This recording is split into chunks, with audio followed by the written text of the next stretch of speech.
Então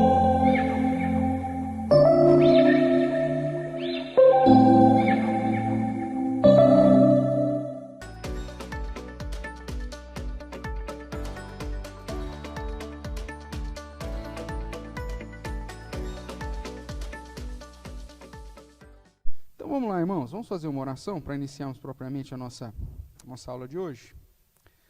Ó Deus de amor, Pai querido, nós bendizemos o Teu santo nome e Te agradecemos, porque o Senhor é quem tem nos sustentado, é o Senhor que tem realmente direcionado a nossa vida. Sabemos que nada somos, e se não fora o Senhor, ó Deus, quem nos fortalecesse, se não fosse o Senhor que nos amparasse, que nos desse a saúde, a respiração, nós estaríamos perdidos. Por isso, ó Deus, continue a trabalhar no nosso coração, renove as nossas forças.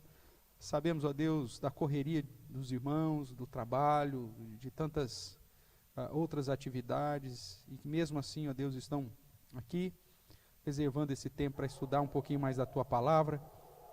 Que o Senhor, ó Deus, esteja fortalecendo, animando a cada um, renovando as forças, e capacitando a cada um segundo a Tua bondade.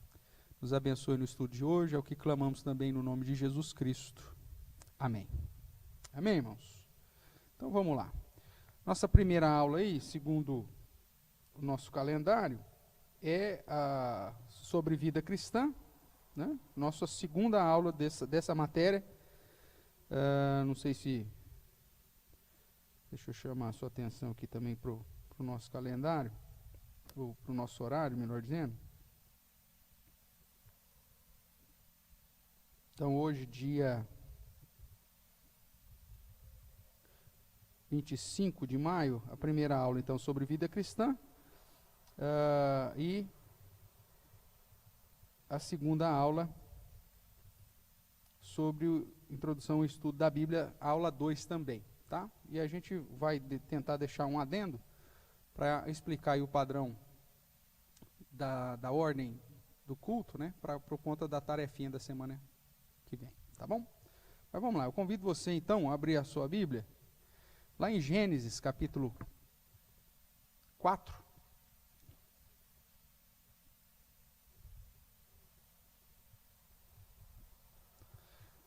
Gênesis capítulo 4.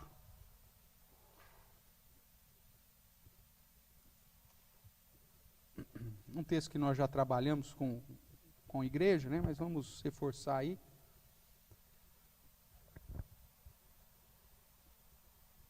E os princípios desse padrão aqui apresentado, portanto, em Gênesis capítulo 4, de 1 a 7. Eu vou ler, os irmãos acompanham, diz assim: Coabitou o homem com Eva, sua mulher, esta concebeu e deu à luz a Caim. Então disse: adquiri um varão com auxílio do Senhor. Depois deu à luz a Abel, seu irmão. Abel foi pastor de ovelhas e Caim lavrador. Aconteceu que no fim de uns tempos, trouxe Caim do fruto da terra uma oferta ao Senhor. Abel, por sua vez, trouxe das primícias do seu rebanho e da gordura deste.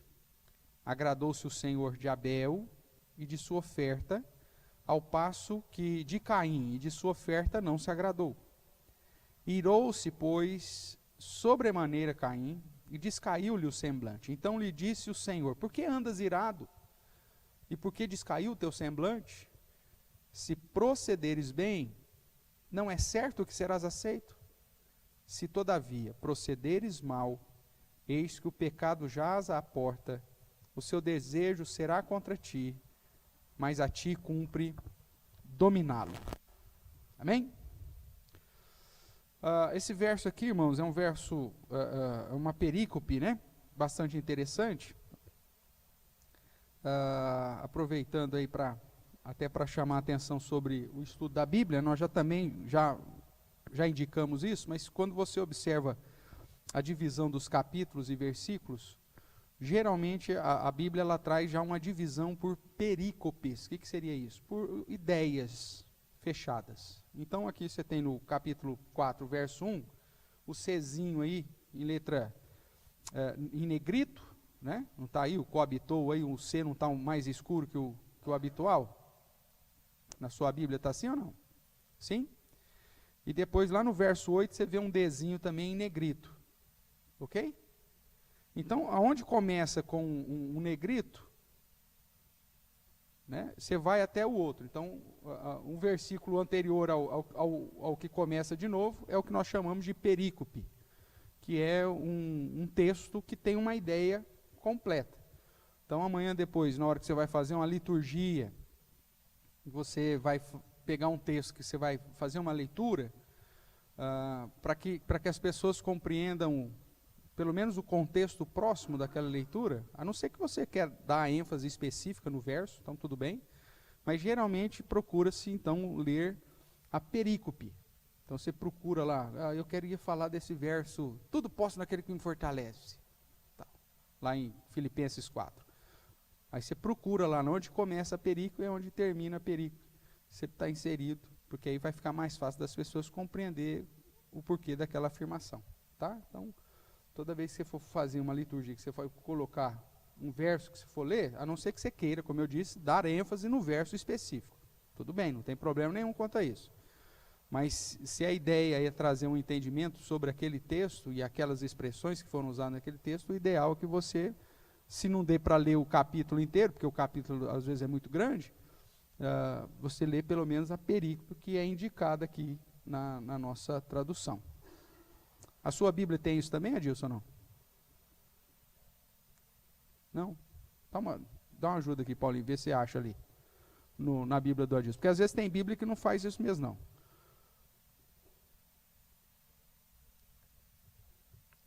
Mostra para ele aí na sua que tem. Ah, a sua não tem. Ah, tá.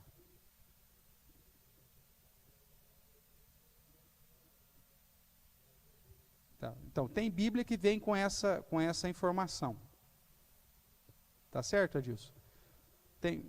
Por isso que é bom você ter sempre 2, 3 Bíblias lá em casa, justamente para você comparar, e na hora de estudar isso facilita. Às vezes põe... Boa, né? Identificou aí, então, Adilson? Legal. Ótimo. A minha Bíblia aqui também não tem, mas geralmente a maioria delas, ela vem com a notinha de rodapé com os versos que tem alguma coisa, chama referência cruzada, né? Então, geralmente embaixo você tem essa referência cruzada. Então, como que você usa a referência cruzada? Provavelmente ela vai ter o número do versículo embaixo, e os versos ou os endereços que estiver na frente do número do versículo é referente, então, a essa referência cruzada desse versículo. Então, dá para dar uma comparação. Tá? Geralmente a Bíblia normal tem isso. As com comentários aí geralmente ou coloca essa referência cruzada no próprio comentário ou simplesmente desprezou. Mas vamos voltar aqui ao nosso texto em questão, né? Esse texto é um texto importante, primeiro porque fala da realidade do primeiro casal, após a queda, após o pecado, e mesmo após a queda, tudo indica que eles permaneceram crentes em Deus, né? Tanto Eva quanto Adão permaneceram crentes em Deus, e prova disso, primeiro, é que com o nascimento do seu primeiro filho, Eva já declara, né, traz uma expressão que aponta para a sua fé, quando ela diz aí no verso 1 ainda, né? Adquiri um varão com o auxílio de quem? Com o auxílio do Senhor. Algumas traduções vai inclusive dizer adquirir um homem, um varão do Senhor, que aponta para a possível crença de Eva, de que Caim já fosse o descendente prometido para pisar na cabeça da serpente lá de Gênesis 3:15, né? Infelizmente, essa crença dela foi frustrada, não era Caim. Mas independente disso, você vê essa expressão de Eva que todo mundo, pelo menos a maioria dos teólogos, tem entendido que é uma expressão de fé, de crença, e de crença na promessa, né, que o Senhor fez, de que através do descendente da mulher, ele restauraria a história do homem. Depois o verso 2 diz que ela deu à luz a um segundo filho, chamado Abel. Alguns teólogos vão inclusive defender a ideia que Caim e Abel eram gêmeos, né?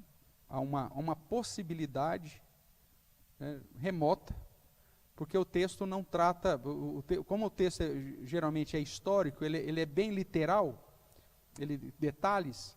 Então, se Abel geralmente fosse uma outra gestação, o que se esperava dentro da cultura judaica descrita era, coabitou o homem com Eva, e esta concebeu e deu à luz a Caim.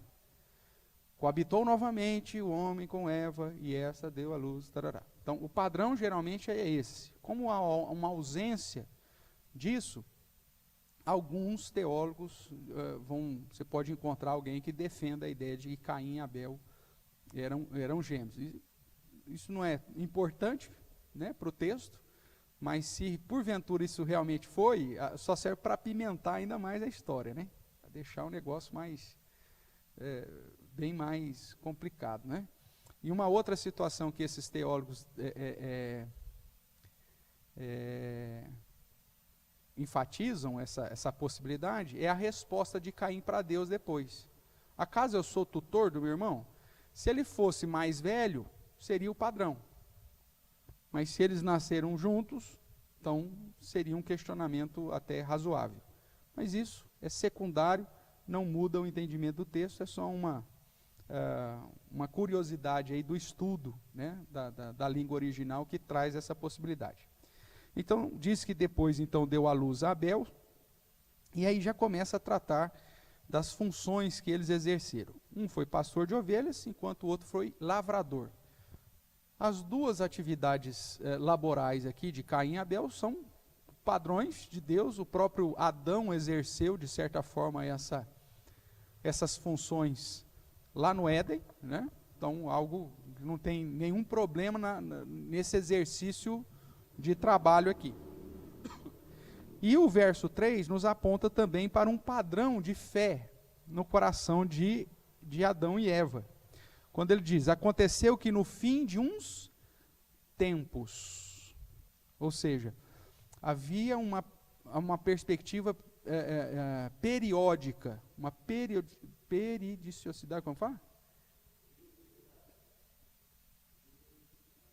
Periodicidade, quanto à presença do apresentar de ofertas a Deus. A cada tempo, eles vinham ofertar ao Senhor, algo periódico, né? Então, mas isso que depois fica claro quando Deus, através de Moisés, estabelece o calendário litúrgico. As festas cerimoniais provavelmente já eram observadas pelo primeiro casal. A cada fim de um tempo, eles vinham à presença do Senhor.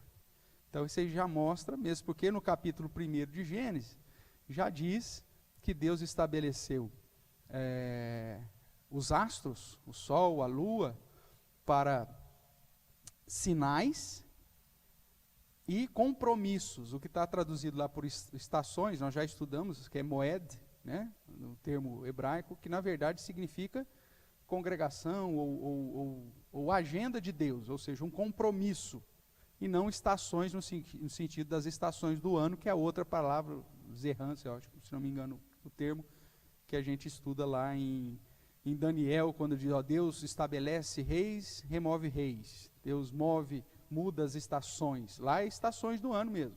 Só que a palavra lá em Gênesis 1, quando é traduzida que o sol e a lua foram criados para servir de sinais e moed, ou seja, de compromissos. Então, desde o início é provável que Deus já estabelecera para Adão e Eva já tempos específicos para a adoração, um calendário litúrgico. E isso depois vai ser referendado na lei de Moisés. Tudo bem? Então, esse texto aqui mostra que essa prática cerimonial era uma prática que Adão e Eva ensinaram para os seus filhos. De tempo em tempo a gente tem que se apresentar a Deus para adorá-lo. E temos que levar ao Senhor o resultado do nosso trabalho. Nós temos que ofertar ao Senhor alguma coisa. Por isso que o texto diz que um era lavrador, o outro era pastor de ovelhas. Então aí diz o texto: assim aconteceu que no fim de uns tempos, então trouxe Caim do fruto da terra uma oferta ao Senhor. Abel, por sua vez, trouxe das primícias do seu rebanho, da gordura desses. E aí começa a desenrolar o texto. O que eu quero chamar a sua atenção nessa segunda aula da vida cristã? É a ideia da adoração e do adorador, ou do ofertante e da oferta que agrada a Deus. Por que será que Deus aceitou a oferta de Abel e a própria pessoa de Abel, e Deus rejeitou a oferta de Caim e a própria pessoa de Caim? Né? Nós vamos ter que olhar para a progressão da revelação para chegar nessa conclusão, mas o próprio texto nos aponta algumas coisas. Então nós já lemos aí o texto de Gênesis 4, de 1 a 7, e nós vimos que o capítulo 4 do livro de Gênesis trata então da vida familiar do primeiro casal, depois da queda, que trouxe o pecado para a geração humana, essa queda, né?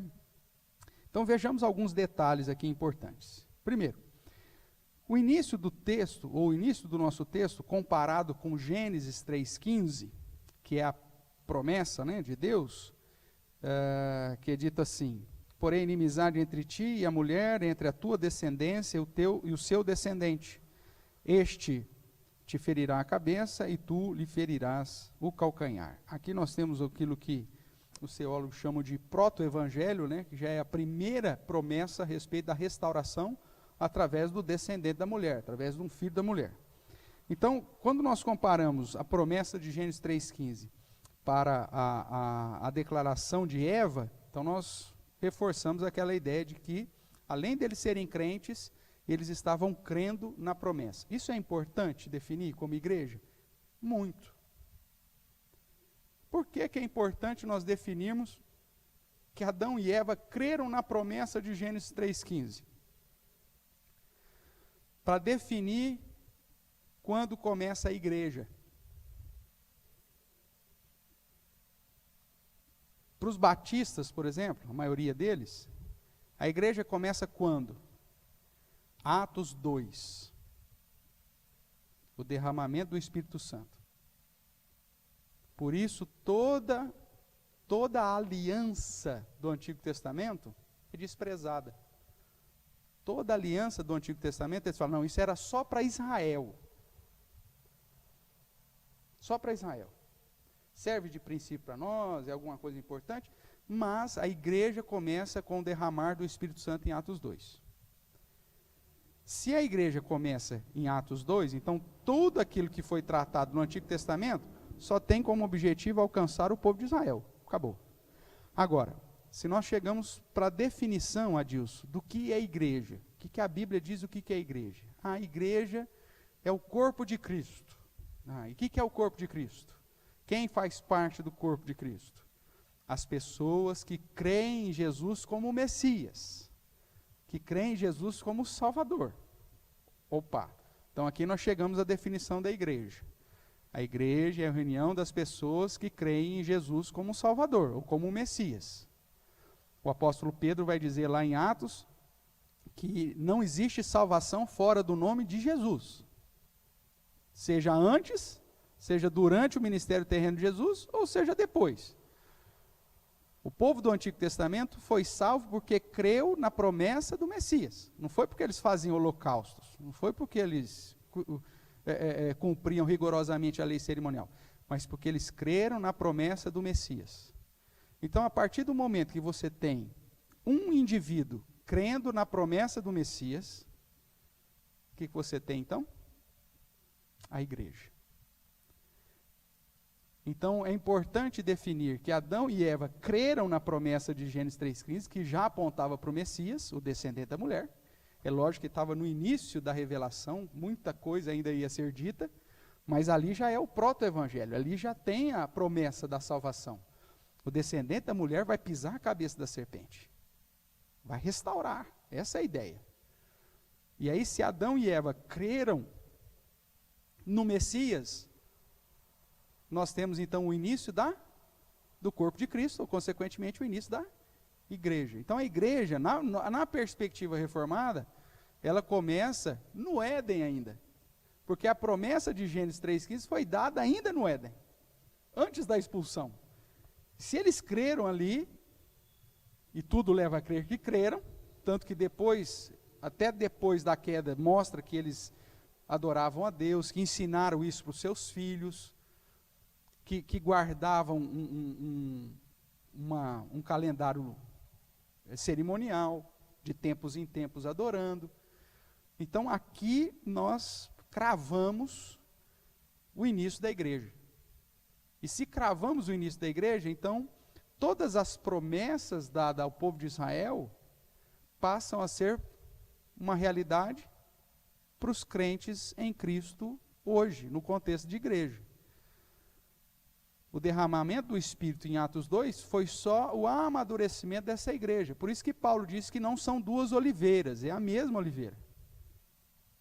Nós somos enxertados, mas é a mesma oliveira. Por isso que Paulo diz que as promessas de Abraão recaem sobre todos os crentes, quer sejam eles homem ou mulher, seja ele bárbaro, cita, se é judeu, se é gentil.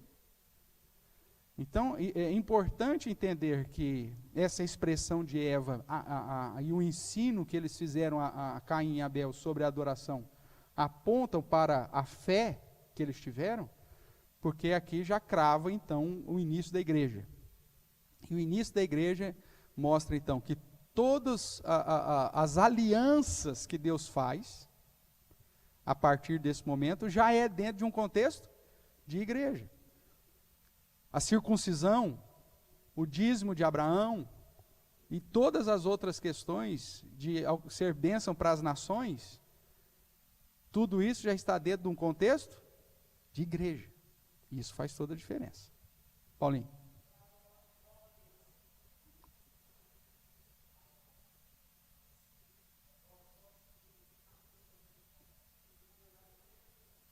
A aliança sempre é a mesma. Só que ela tem as facetas, né, que a gente chama. E uma vez cumprida a lei cerimonial em Cristo Jesus, você começa a desfrutar da aliança da graça, mas sempre foi graça, porque inclusive as pessoas que morreram no Antigo Testamento, crendo no Messias, não foram salvos pelas suas práticas, pelas suas obras, foram salvos pela graça. Paulo vai dizer que Deus teve paciência com eles. Lembra lá de Romanos 3? Deus teve uma longanimidade, uma paciência com esses caras. Mas por quê? Porque ele já estava vendo o que Cristo faria no tempo e na história. E aí foi retroativo a todos aqueles. E quem creu no Messias, obviamente, eram salvos através da fé no Messias. Então, essa questão, tem um livro, né, o Cristo dos Pactos, que mostra Jesus em todos os pactos. E Jesus cumpre todos os pactos. Por isso que a salvação é sempre nele. A salvação está sempre em Cristo. Tá? Mas isso aqui é um ponto importante, que é justamente para o seu entendimento em relação a todas as questões e promessas e exigências para a igreja, sendo válidas para a igreja hoje. Por quê? Porque a igreja começa lá desde trás, desde o Éden. Tudo bem? Então, fica claro que eles criam. Outro ponto aí importante, Caim e Abel, eles aprenderam sobre a adoração. Então, a questão de ser periódico, né? A periodicidade aí que nós falamos aí, essa ideia de tempos em tempos vir adorar ao Senhor. Vejamos aí algumas características, então, desse ato litúrgico, desse culto que eles estavam apresentando ao Senhor. Então, nesse momento, olhando para Caim e Abel, vê-se, então, 2 ofertantes e 2 ofertas. Abel, pastor de ovelhas, Caim, lavrador. Um vem e traz o fruto da terra como oferta ao Senhor, e o outro traz das primícias do seu rebanho e da gordura desse. Provavelmente você já ouviu que Deus aceitou a oferta de Abel, porque Abel trouxe das primícias do seu rebanho e da gordura desse. houve o sacrifício, e parará, papapá. Só que quando nós vamos avaliar o restante da progressão da revelação, nós vemos que essa expressão que diz que Abel trouxe das primícias do seu rebanho e da gordura desse, essa expressão não, presta atenção no que eu vou falar, não desqualifica a oferta de Caim. Ela qualifica a oferta de Abel. Abel não podia trazer um bode velho lá. Abel não podia trazer lá uma porca. Ou uma galinha magra. Não. Para que a oferta dele fosse correta, ele teria que trazer da primícia e ofertar, por isso, o holocausto, por isso a gordura deste. E, melhor. Então, veja, essa ideia não desqualifica de Caim. Mesmo porque cada um estava trazendo do fruto do seu trabalho. Se a gente seguir essa linha, eu vou chegar à ideia de que o seguinte, o lavrador, ele é inferior ao pastor de ovelhas. Não é isso. Nós vamos ver aqui por quê. Então vamos lá. Caim, que significa, literalmente adquirido, por isso que ela fala, adquiri um varão com auxílio do Senhor. Ele era o primogênito, eu sigo a lenha de que eles não eram gêmeos, tá? Apesar de ter essa possibilidade, como o texto não é claro, eu prefiro ficar com aquilo que é claro. E era lavrador. E ele traz como oferta o fruto da terra, porque ele era lavrador. Enquanto que Abel, que significa sopro, ou nada, o hebraico, ele era pastor de ovelhas, e a oferta de Abel foi a primícias do seu rebanho e a gordura desses. Tudo bem? Vamos ver os textos aqui. Vamos focar primeiramente as ofertas. Se você abra para mim aí esses dois textos. Primeiramente, Levítico 27.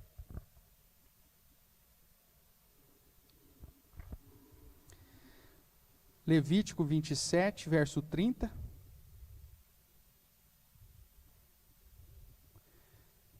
Eu vou lendo aqui, irmãos, por conta da transmissão, tá? Porque senão não sai lá na transmissão, o pessoal fica meio perdido. Então nós estamos aqui já com a lei, estamos em Levítico, já Moisés, milênios para frente, a sistematização da lei, e dentro da lei cerimonial, então Moisés vai escrever assim.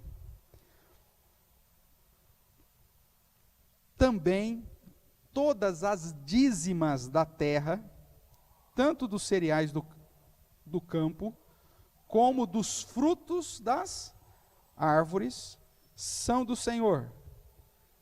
Santas são ao Senhor. Ok? Então, nós vemos que dentro da lei cerimonial, o fruto da terra também era algo aceitável para Deus. Por isso que nós partimos do pressuposto que a oferta de Caim não estava errada. Porque Deus aceita o fruto da terra como oferta. Mesmo depois, milênios na frente, Deus referenda isso. E se a gente falar que Deus mudou de ideia, aí nós criamos um problema teológico. Deus é imutável, que história é essa? Não aceitou o fruto de Caim e depois começou a aceitar? Então Deus que criou o problema lá com Caim? Não, Deus sempre aceitou o fruto da terra, não tem problema nenhum. Tudo bem até aqui? Veja aí o segundo texto que eu separei, Números, um pouquinho mais para frente aí. Talvez esse aqui fique um pouco mais claro. Números capítulo 18, verso 12.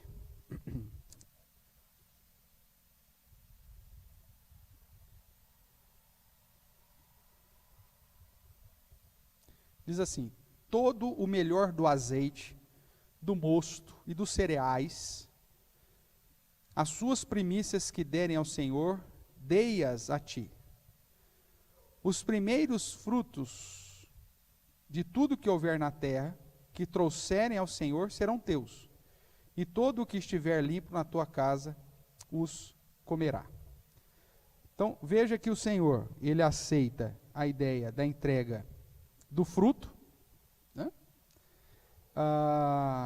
E também que esse fruto seja usado para a própria manutenção dos seus. Existe ainda outros versos, né, que apontam para a ideia de Deus estar aceitando o fruto da terra. Se não me engano, acho que Deuteronômio, eu não separei aqui o verso, mas Deuteronômio também me parece que apresenta essa questão das dízimas da terra, né? Não sei se eu vou encontrar aqui agora.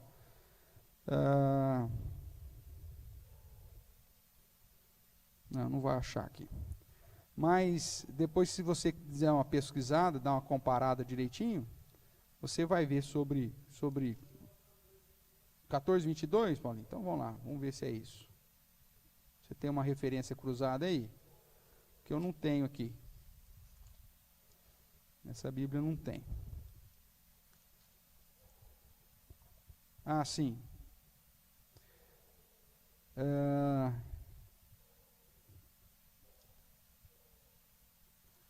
Capítulo 12 também está me dizendo aqui na referência cruzada.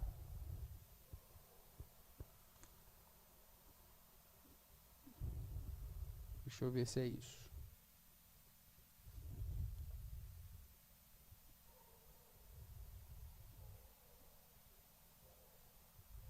É que ele está falando do dízimo só? Isso, então vamos lá. 14:22. Certamente darás os dízimos de todo o fruto das tuas sementes, que ano após ano se recolher do campo. Ok? Então, esses versos, na verdade, o objetivo é provar para você que Deus aceitava como oferta o fruto da terra. Seja do cereal, seja das árvores do campo, tarará, Deus aceitava. Então isso nos aponta que a oferta de Caim não tinha nada de errado com ela. Porque se Deus referenda isso depois lá na lei de Moisés, ele não pode ter mudado de ideia. Tudo bem? Vamos agora para primícias do rebanho e gordura desses. Números 18, voltemos para lá.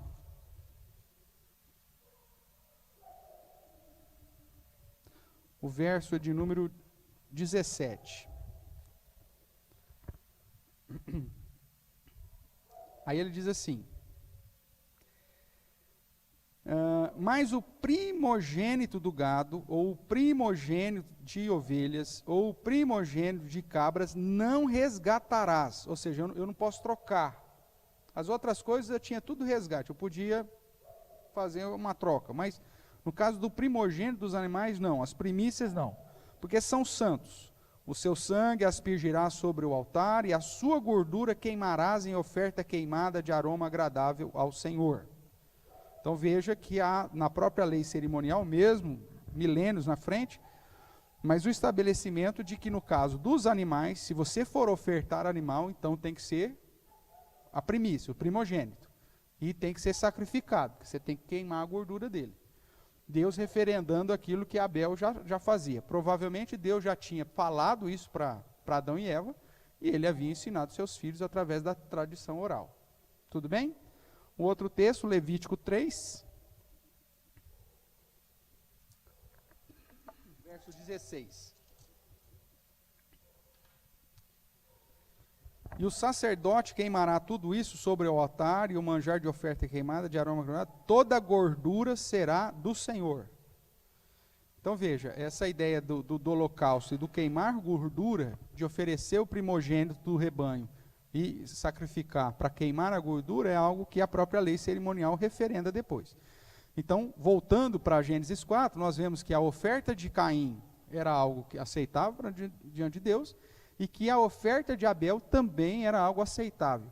E o termo primícias do rebanho e gordura desses não despreza a oferta de Caim, mas confirma corretamente a oferta de Abel. Tudo bem até aqui ou não? Dúvidas? Beleza. Logo, o termo então primícias ou gordura não desmerecem a oferta de Caim, mas qualificam a oferta de Abel. Então, quando nós olhamos para a oferta, nós vemos que as duas ofertas estavam corretas. Ponto. O segundo ponto que nós temos que observar é agora os ofertantes. Quem está ofertando? Vamos dar uma olhadinha lá em Hebreus capítulo 11.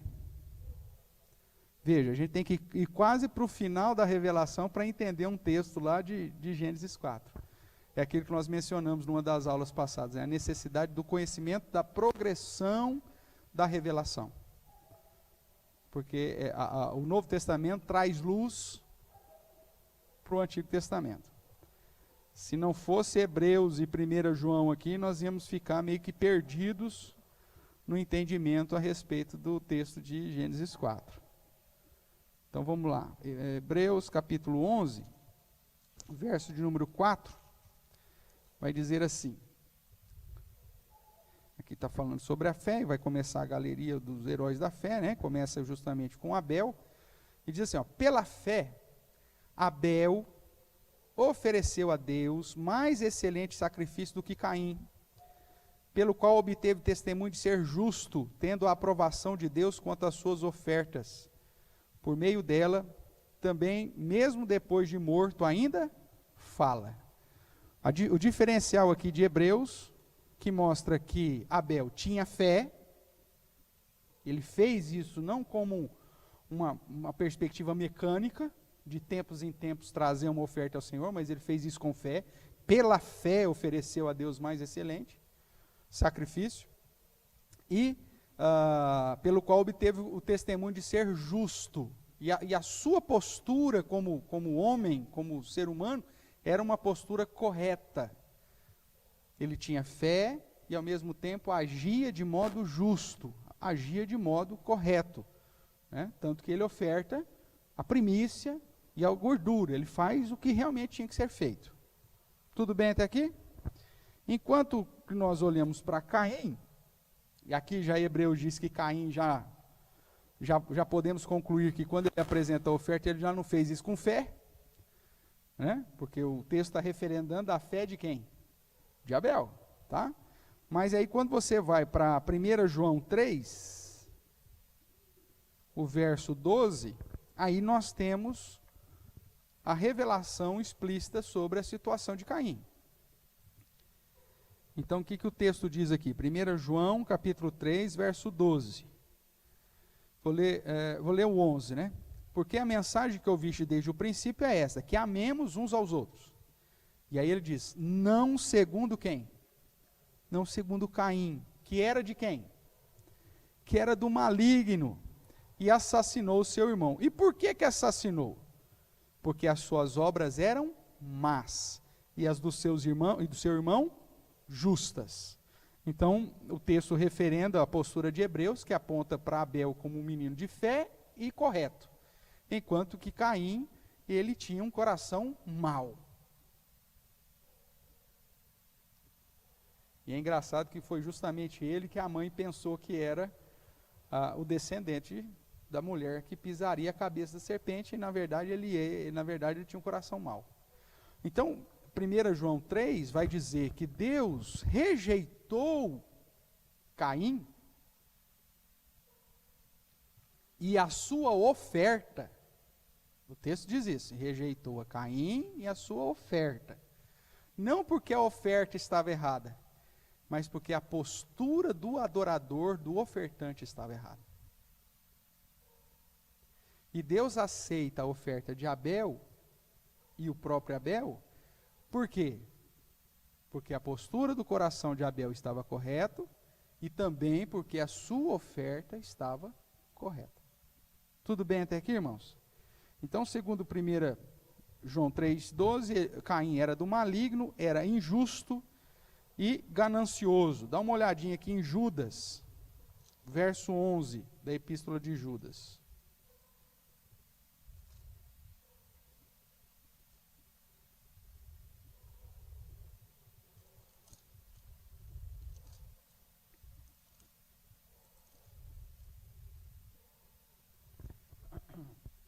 Diz assim, ai deles, porque prosseguiram pelo caminho de Caim, e movidos de ganância, se precipitaram no erro de Balaão e pereceram na revolta de Corá. Então essa é a ideia de ser malvado, de ser ganancioso, de ser rebelde, né? Judas aqui usa Balaão, Corá e Caim para colocar como essa trilogia aí da prática perniciosa. Aquele que é mau, aquele que é ganancioso, faz as coisas para obter algum benefício, e aquele que é revoltado. Nós vemos tudo isso em Caim. Tanto é que ele caiu o semblante, ficou bravo, ficou irado, ficou revoltado, e aí vai e acaba tirando a vida do seu irmão. Então veja, quando nós voltamos aqui para Gênesis 4, então nós encontramos aqui o grande diferencial de um ofertante que agrada a Deus e o outro não.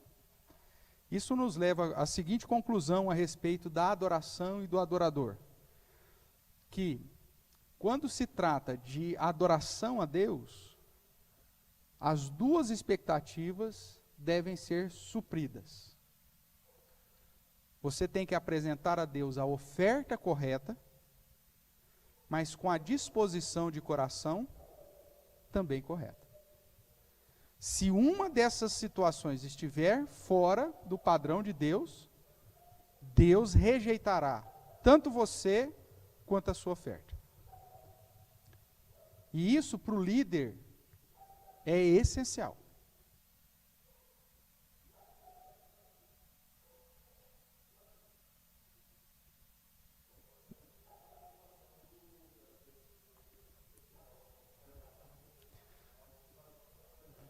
Deus já rejeitou o cara, a oferta dele, e só vai engordar o pastor ganancioso dele que está vendendo, fazendo da fé comércio, né? Isso aí já te responde aquela situação que muita gente fala, mas esses coitadinhos que vão lá dar um dinheiro lá, como que vai ser? Os caras estão indo lá dando dinheiro para ganhar mais, cara. A intenção do coração dele já é errado. Então eles vão receber o que eles merecem mesmo. Vão perder tudo que tem mesmo, e ainda assim, e ainda está bom. Se Deus não pesar a mão na cabeça deles, ainda é graça.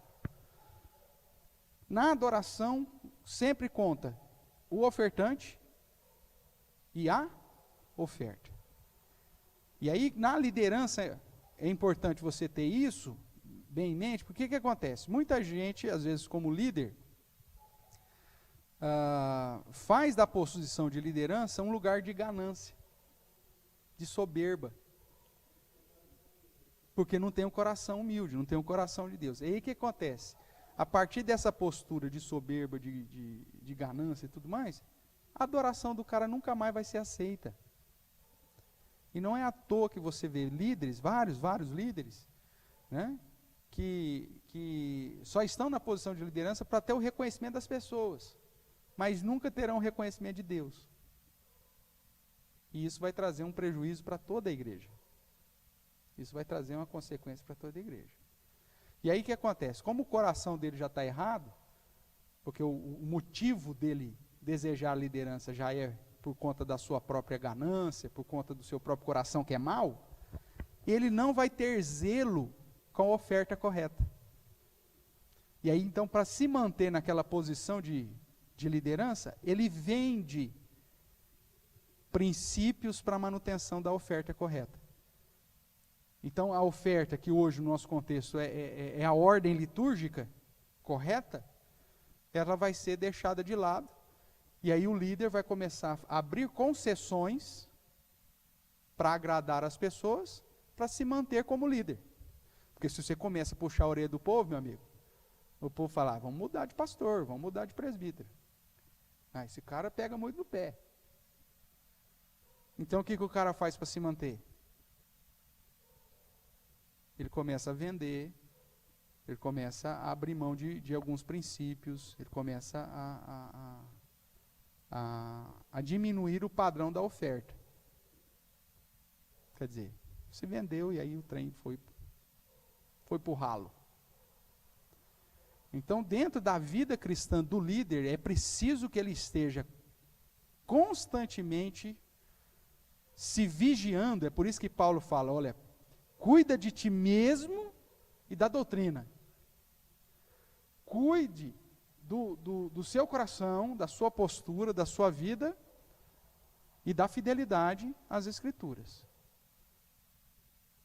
Veja lá em Atos, abra lá em Atos capítulo 20, que é o texto onde Paulo vai conversar com os presbíteros de Éfeso, e você já sabe que a igreja de Éfeso era uma igreja meio complicada.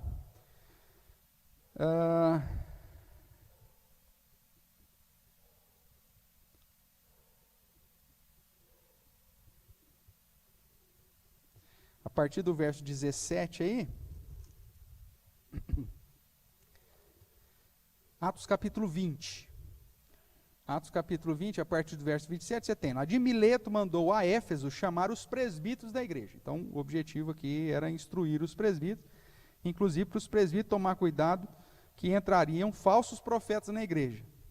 Pelo jeito, esses presbíteros não tomaram cuidado, e aí teve que depois, Paulo, alguns anos depois, enviar Timóteo lá para tentar consertar o negócio, e mesmo assim foi um trem complicado a tal ponto que Jesus depois, lá em Apocalipse, teve que ainda dar um puxão de orelha na igreja de Éfeso. E a igreja de Éfeso não se arrepende, tanto é que a igreja de Éfeso foi destruída. Oh, historinha terrível. Por quê? Porque os caras não cuidaram daquilo que tinha que cuidar. Então aqui, depois se você quiser dar uma lida, mas o verso 28 que eu quero chamar a sua atenção, Paulo vai dizer assim para os presbíteros de Éfeso: atendei por... O que está escrito aí? Atendei por vós. Ou seja, presta atenção na vida de vocês. Atendei por vós e também por quem mais? Por todo o rebanho sobre o qual o Espírito Santo vos constituiu supervisores ou bispos para pastoreares a igreja de Deus, a qual ele comprou com seu próprio sangue. Então o que Paulo está falando? Meu amigo, você está líder. A igreja é do Senhor, é ele que comprou, não foi você. Você não é dono da igreja. Mas você tem que ser fiel, de tal forma a atender pela sua própria vida, atender por vós, presta atenção naquilo que você está fazendo, cuida de ti mesmo, como Paulo vai dizer para Timóteo, e cuida da doutrina, naquilo que você vai ensinar para o rebanho, no alimento que você vai dar para o rebanho. Então, dentro da vida cristã do líder, essa dobradinha da adoração correta, junto com a postura do adorador correto, a oferta correta, com o ofertante correto, é essencial, irmãos. Senão a igreja vira um clube. Senão a igreja vira uma associação. Vira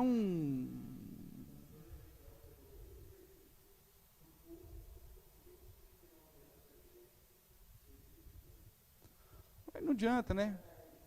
Já estava trem caído já.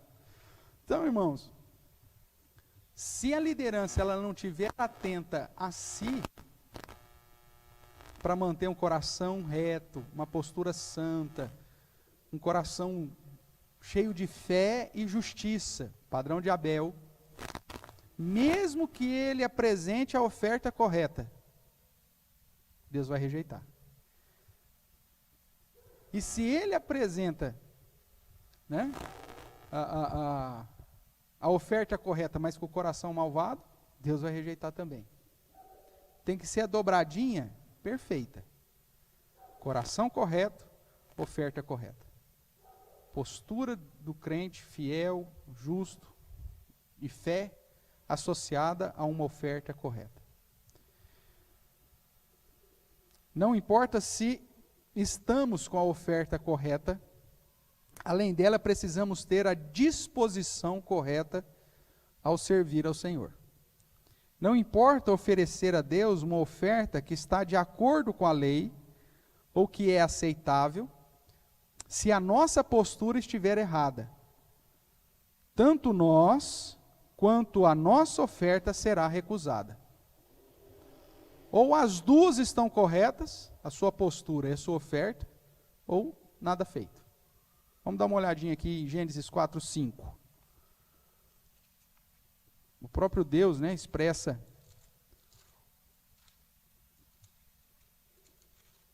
para Caim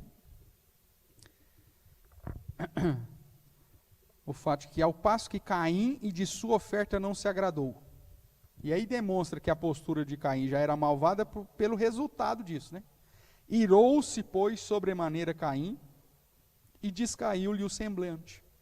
Por que descaiu o semblante? Porque ele queria ser elogiado.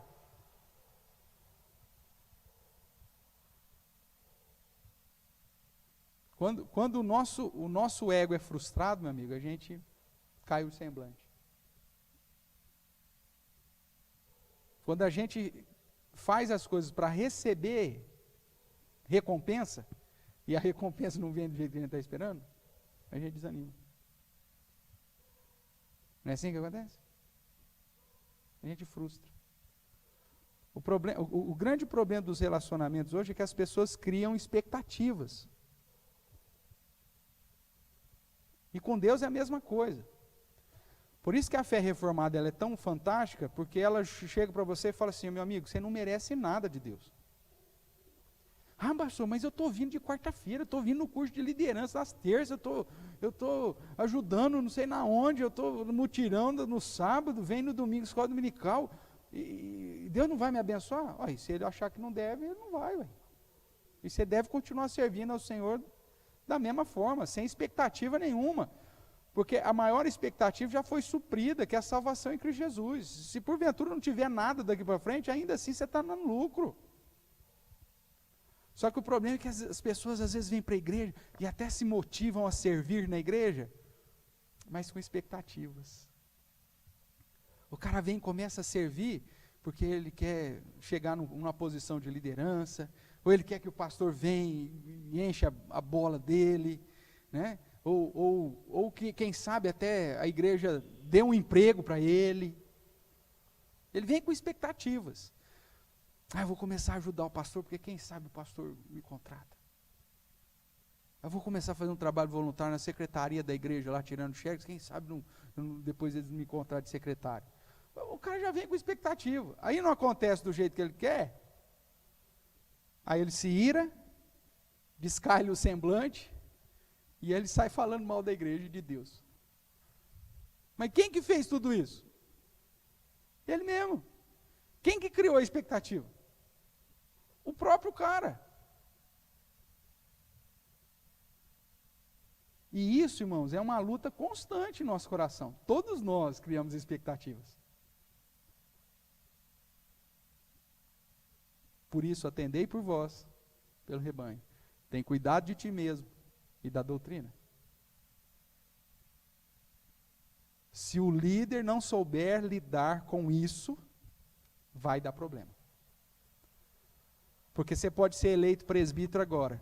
Daqui 5 anos, a igreja não te reelege. E aí? Aí você vai se irar e vai te descair o teu semblante.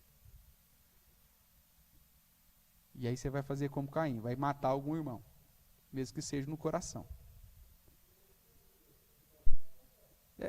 Na verdade é o seguinte, eu tenho que vir para o serviço entendendo que é um privilégio.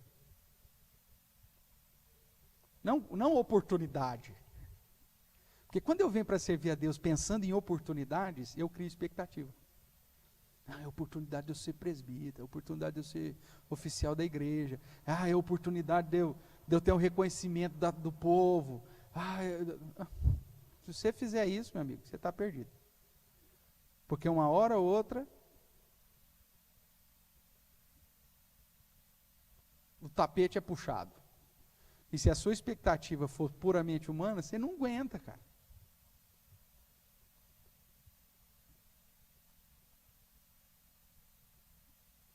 Quando você está na expectativa de servir ao Senhor, meu amigo, pode acontecer o que for. Você está debaixo do cuidado do Senhor.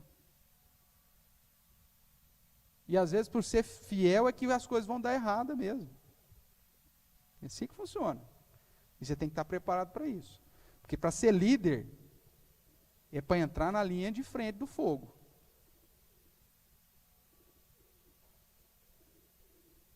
Tem que andar certo, fazendo as coisas certas. Postura correta, associada à oferta correta. Mas é um serviço, uma atividade que você tem que fazer constante, porque o nosso coração é corrupto. O nosso coração é enganoso. Nós gostamos de confete. Né?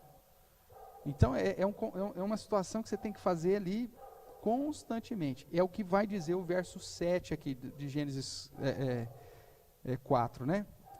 Deus vai falar assim para Caim: se procederes bem, não é certo que serás aceito?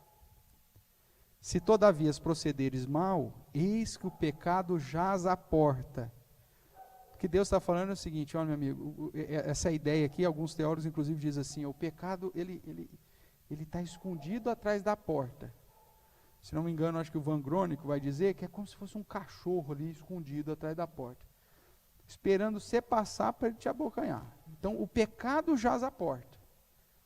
Se você não estiver constantemente atento, na hora que você passar, ele te morde. Na hora que você passar, o pecado te pega. Porque mesmo quando você está fazendo as coisas com a maior sinceridade do seu coração, sempre vai ter aquele cara que vai vir querer encher a sua bola. Sempre. E às vezes até de um sentimento sincero. O cara não é um instrumento de Satanás para gerar orgulho e soberba no seu coração. Não, às vezes ele está ali de modo sincero, ele está vendo o seu esforço, ele está vendo a sua dedicação ao Senhor. Ele fala assim: nossa, fulano, eu louvo a Deus pela sua vida. Como que você é um cara fiel a Deus, importante para a nossa igreja. Ele não está fazendo isso como filho de Satanás para te levar à vaidade. Ele está falando isso de modo sincero. Só que aí, se você não estiver ciente de que o pecado jaz à porta e que a sua tarefa é dominar isso, esse negócio já vai plantar uma soberba no seu coração. E, irmãos, não tem ninguém que está isento desse perigo. Amém? Constantemente a minha oração é: Senhor, livra-me de mim mesmo. Livra-me de mim mesmo. Porque senão você corre o risco. Você corre o risco.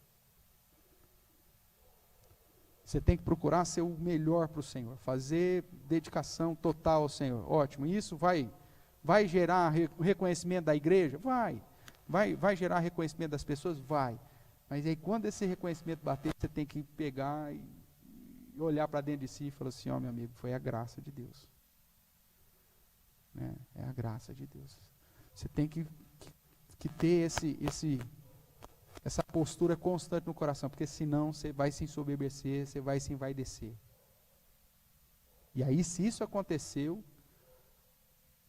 aquele que pensa que está de pé, veja que não cai. Deus permite, às vezes, você levar um tombão, cara, um tombo de costa, ainda que é para olhar para cima e ver que você não é nada, né?